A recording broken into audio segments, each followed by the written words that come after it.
고린도전서 7장 결혼과 독신에 관한 지침. 이제 나는 여러분이 내게 편지하면서 던진 질문에 답하려고 합니다. 첫째, 성관계를 갖는 것이 바람직한 일일까요? 물론입니다. 그러나 결혼이라는 확실한 관계 안에서만 그렇습니다. 남자가 아내를 얻고 여자가 남편을 얻는 것은 좋은 일입니다. 성적인 욕구가 강하다고 하지만 부부관계는 그 욕구를 다스릴 뿐 아니라 성적 무질서의 세상 속에서 균형 잡히고 만족스러운 성생활을 지켜줄 만큼 강합니다. 부부의 잠자리는 서로를 위한 자리가 되어야 합니다. 남편은 아내를 만족시키기 위해 힘쓰고 아내도 남편을 만족시키기 위해 힘써야 합니다. 부부관계는 자신의 권리를 주장하는 자리가 아닙니다. 부부관계는 침대 안에서든 침대 밖에서든 상대방을 섬기겠다는 결단입니다.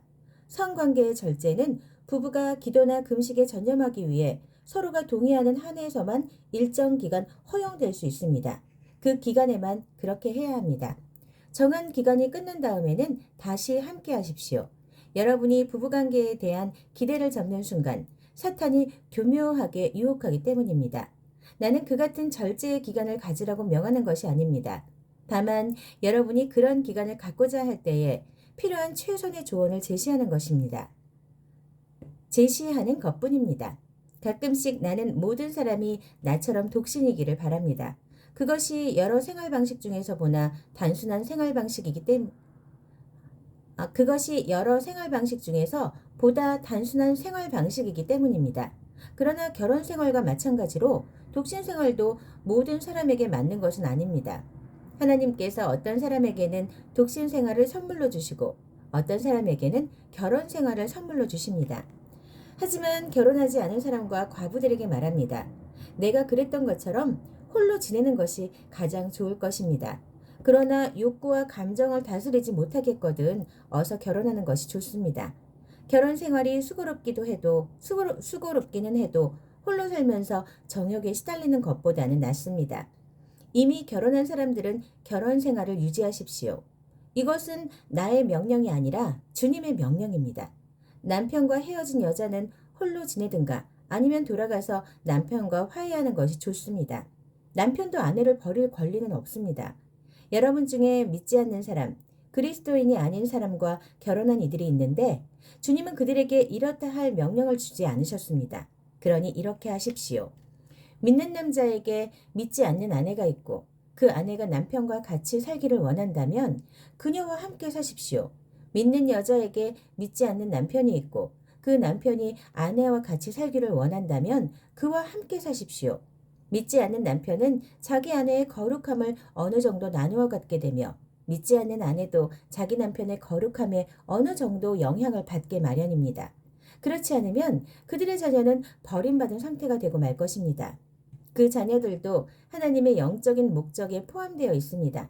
그러나 믿지 않는 배우자가 떠나가려고 하면 떠나가게 내버려 두는 것이 좋습니다. 필사적으로 붙잡을 필요가 없습니다. 하나님께서 우리를 부르신 것은 할 수 있는 한 평화롭게 살고 최선을 다해 살게 하려는 것입니다. 아내 여러분, 여러분이 이같이 함으로써 남편을 여러분과 하나님께로 돌아오게 할는지도 모릅니다. 남편 여러분, 여러분이 이렇게 함으로써 아내를 여러분과 하나님께로 돌아오게 할는지도 모릅니다.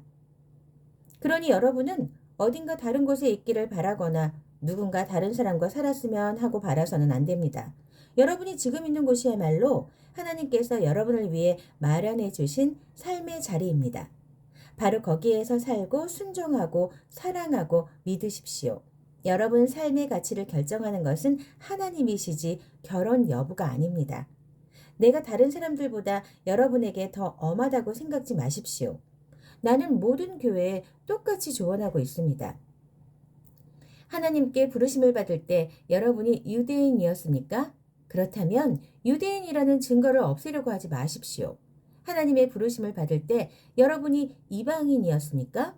그렇다면 유대인이 되려고 하지 마십시오. 유대인인지의 여부가 중요한 것이 아닙니다. 정말 중요한 것은 하나님의 부르심에 순종하고 그분의 계명을 지키는 것입니다. 하나님께서 여러분의 이름을 부르실 때 여러분이 있던 바로 그 자리에 머무르십시오. 여러분이 종이었습니까? 종의 신분이 순종이나 믿음의 걸림돌이 되는 것은 아닙니다. 내 말은 여러분이 옴짝달싹 못하게 매여 있으니 벗어날 수 없다는 뜻이 아닙니다.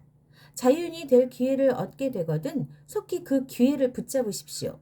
나는 여러분이 새로운 주인을 모시면 여러분이 꿈에도 생각지 못했던 놀라운 자유를 경험하게 될 것이라고 말씀드리는 것입니다. 다른 한편으로 그리스도께서 여러분을 부르실 때 여러분이 자유인이었다면 여러분은 꿈에도 생각지 못했던 하나님께 종이 되는 기쁜 경험을 하게 될 것입니다. 종이든 자유인이든 간에 한때 여러분 모두는 죄악된 사회의 볼모로 잡혀 있었습니다. 그때 하나님께서 여러분의 몸값으로 어마어마한 금액을 치르셨습니다. 그러니 여러분은 다른 사람이 시키는 대로 행하던 옛 습관으로 돌아가지 마십시오. 친구 여러분, 여러분이 부름을 받았던 그 자리에 머무르십시오. 하나님께서 그 자리에 함께 계십니다. 고상한 자세를 견지하고 하나님 곁에 머무르십시오. 주님께서 처녀들과 관련해서는 이렇다 할 지침을 주지 않으셨습니다. 그러나 주님의 크신 자비를 경험하고 줄곧 그분께 충성한 사람으로서 드리는 나의 조언을 여러분은 신뢰할 수 있을 것입니다. 내가 사방에서 여러분에게 가져오는 압박이 있으니 나는 여러분이 현재 상태로 살아가는 것이 가장 좋겠다고 생각합니다. 결혼했습니까? 그렇다면 결혼한 상태로 살아가십시오. 미혼입니까? 그렇다면 미혼인 상태로 살아가십시오. 그러나 여러분이 처녀이든 아니든 결혼하는 것이 죄는 아닙니다. 내가 말씀드리려는 것은 이미 우리를 압박하는 일이 많은 이 시대에 여러분이 결혼하면 더 많은 스트레스를 받게 되리라는 것입니다. 가능하다면 나는 여러분을 붙잡고 말리고 싶습니다. 친구 여러분, 나는 시간이 아주 중요하다는 점을 말씀드리고 싶습니다. 낭비할 시간이 없으니 여러분의 삶을 쓸데없이 복잡하게 만들지 마십시오. 결혼 생활이든 슬픈 일이나 기쁜 일을 만나든 무슨 일을 하든지 단순하게 사십시오. 쇼핑 같은 평범한 일을 할 때에도 그렇게 하십시오. 세상이 여러분에게 억지로 떠맡기는 일은 가급적 삼가십시오. 여러분도 보시다시피 이 세상은 소멸해 가고 있습니다. 나는 여러분이 할 수 있는 한 복잡한 일에서 벗어나 살아가기를 바랍니다. 미혼이면 여러분은 주님을 기쁘시게 해드리는 일에 마음껏 집중할 수 있습니다. 결혼한 사람은 자잘한 집안일과 배우자를 기쁘게 하는 데 매이게 되고 신경 써야 할 수많은 요구에 매이게 됩니다. 미혼인 사람은 결혼한 사람이 서로를 돌보고 부양하기 위해 기울이는 시간과 에너지를 하나님의 온전하고 거룩한 도구가 되는데 쏟을 수 있습니다. 나는 여러분에게 도움을 주어 그 일을 가급적 용이하게 하려는 것이지 더 어렵게 하려는 것이 아닙니다. 내가 바라는 것은 여러분이 주님과 많은 시간을 보내면서 크게 주의를 빼앗기지 않는 생활 방식을 발전시켜 가는 것입니다. 어떤 남자가 여자친구에게 성실을 다하면서도 독신으로 하나님을 섬기겠다고 결심하여 결혼할 마음이 없다가 마음이 변해서 그녀와 결혼하기로 결심했다면 어서 결혼하는 것이 좋습니다. 결혼이 죄가 되는 것도 아니고 일부 사람들이 망하는 것처럼 독신 생활보다 한 단계 낮은 것도 아닙니다. 그러나 어떤 남자가 하나님을 섬기기 위해 홀로 지내기로 결심했고 그 결심이 다른 사람들의 강요가 아니라 자신의 확신에 따른 것이라면 그냥 홀로 지내는 것이 좋습니다. 결혼 생활은 도덕적으로나 영적으로 바르며 어느 모로 보나 독신 생활보다 낮은 차원의 삶이 전혀 아닙니다. 그러나 앞에서 말씀드린 대로 나는 우리가 살고 있는 이 시대의 특성 때문에 목회적인 이유로 독신 생활을 격려하는 것입니다. 아내는 남편이 살아있는 동안 남편과 함께 지내야 합니다. 그러나 남편이 죽으면 자기가 원하는 사람과 결혼할 자유가 있습니다. 물론 그녀는 믿는 사람과 결혼하여 주님의 축복을 받고 싶어 할 것입니다. 지금쯤 여러분은 내 생각을 아시겠지만 나는 그녀가 독신으로 지내는 편이 더 좋을 것이라고 생각합니다. 주님도 그렇게 생각하실 것입니다. 책임이 따르는 자유 8장 우상에게 바친 고기와 관련해서 여러분은 끊임없이 이런 질문을 합니다. 우상에게 바친 고기가 차려진 식탁에 앉아야 하나요? 말아야 하나요? 종종 우리는 이런 질문에 답하기 위해 알아야 할 모든 것을 알고 있다고 생각하기 쉽습니다. 그러나 교만한 지성보다는 겸손한 마음이 우리에게 더 많은 도움이 됩니다. 하나님 한 분만이 모든 것을 아십니다. 이것을 인정할 때까지 우리는 제대로 알고 있다고 할 수 없습니다. 어떤 사람들은 우상이라는 것은 전혀 실체가 없는 것이고 아무것도 아니며 우리 하나님 한 분밖에는 다른 신이 없다고 아주 정확하게 말합니다. 또한 그들은 아무리 많은 신들의 이름이 불려지고 숭배되어도 모두 터무니없는 이야기에 지나지 않는다고 말합니다. 아버지 하나님 한 분만이 계실 뿐이며 만물이 그분에게서 났고 그분은 우리가 그분을 위해 살아가기를 바라신다고 아주 정확하게 말합니다. 그리고 오직 한 분 주님, 메시아 예수만이 계시고 만물이 그분을 위해 존재하며 우리도 그분을 위해 존재한다고 말합니다. 옳은 말입니다.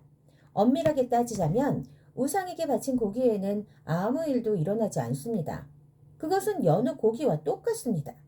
이것은 나도 알고 여러분도 아는 사실입니다. 그러나 아는 것이 전부가 아닙니다. 아는 것이 전부가 되어버리면 몇몇 사람은 다 아는 자로 자처하며 다른 사람을 아무것도 알지 못하는 자로 여기게 될 것입니다. 참된 알은 그렇게 무신경한 것이 아닙니다. 이와 관련해서 우리는 모든 사람의 이해 수준이 똑같지 않다는 것을 알아야 합니다. 여러분 가운데에는 평생 동안 우상하게 바친 고기를 먹어왔고 그 고기 속에 악한 것이 들어있어서 여러분 안에서도 악한 것이 될 것이라고 생각하는 사람이 있습니다. 그런 조건 아래서 형성된 상상력과 양심이라면 하룻밤 사이에 갑자기 바뀌지는 않을 것입니다. 그러나 다행히도 하나님께서는 먹는 음식으로 우리의 등급을 매기지 않으십니다. 우리가 그릇을 깨끗이 비운다고 칭찬받는 것도 아니고 다 먹지 못한다고 질책받는 것도 아닙니다. 그러나 하나님께서는 여러분이 자신의 자유를 부주의하게 행사한 나머지 아직 과거의 틀과 생각에서 자유롭지 못한 동료 신자들을 길에서 벗어나게 할까봐 마음을 쓰십니다. 예를 들어 여러분이 우상 숭배를 위해 차려진 잔치, 곧 우상에게 바친 고기가 주요 요리인 잔치에 참석함으로써 여러분의 자유를 과시한다고 해봅시다. 만일 그 문제로 고민하던 어떤 사람이 평소에 여러분을 지적이고 성숙한 사람으로 여겼는데 그 잔치에 여러분이 참석하는 모습을 본다면 커다란 위험이 되지 않겠습니까? 그는 대단히 혼란스러워할 것입니다. 어쩌면 그는 자기 양심이 하는 말이 틀렸다고 생각하며 불안해할지도 모릅니다. 그리스도께서는 그 사람을 위해서도 자기 목숨을 내어주셨습니다. 그렇다면 여러분은 적어도 그 사람을 위해 그런 잔치에 가지 말아야 하지 않겠습니까? 여러분이 말하는 것처럼 잔치에 가고 안 가고가 중요한 문제는 아니니까요. 그러나 여러분이 잔치에 간 것이 여러분의 동료에게 심각한 상처를 주고 그를 영원히 망하게 한다면 그것은 큰 문제가 아닐 수 없습니다. 여러분의 동료에게 상처를 주는 것은 그리스도께 상처를 주는 것입니다. 여기저기서 거리낌 없이 행해지는 식사는 그 약한 사람들을 희생시켜도 될 만큼 가치 있는 것은 아닙니다. 우상 숭배로 더러워진 음식을 먹으러 가는 것이 여러분의 형제 자매 가운데 한 사람이라도 걸려 넘어지게 할 우려가 있다면 절대로 그 자리에 가지 마십시오.